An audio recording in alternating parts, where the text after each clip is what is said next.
Our nation's capital. In the last 15 minutes, the U.S. House narrowly passed a bill to fund the federal government through September. The bill now heads to the Senate, where its fate is uncertain because support from at least 8 Democrats would be needed for this bill to pass.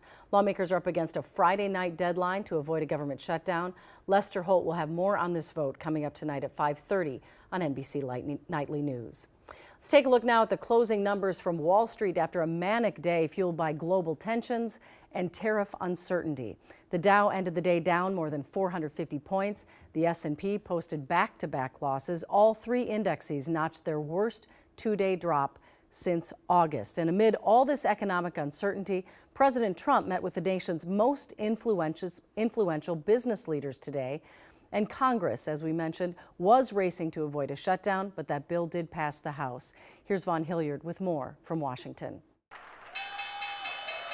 For a second day in a row, the Dow on a roller coaster, reacting to an escalating trade war with an ally and U.S. consumers caught in the crossfire. President Trump downplaying the dive. Markets are going to go up and they're going to go down. Yeah. But you know what? We have to rebuild our country. And showing support for Elon Musk, the architect of the federal worker firings, by showcasing his Tesla cars as his business takes a stock hit, losing more than half of its value since mid-December. The president also today doubling the tariffs on Canadian aluminum and steel after Ontario, Canada raised prices on electricity exports to the U.S.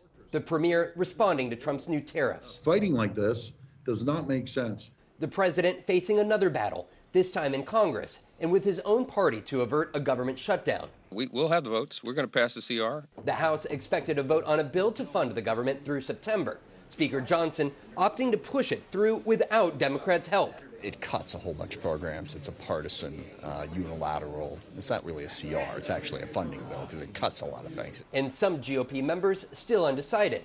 At least one Republican lawmaker a definite no. Vice President Vance making the rounds on Capitol Hill to assure GOP House members. I would never support this language, but I do trust Donald Trump. The government is only funded through midnight Friday. Meanwhile, public anger has not died down towards Elon Musk's Department of Government Efficiency cuts and firings.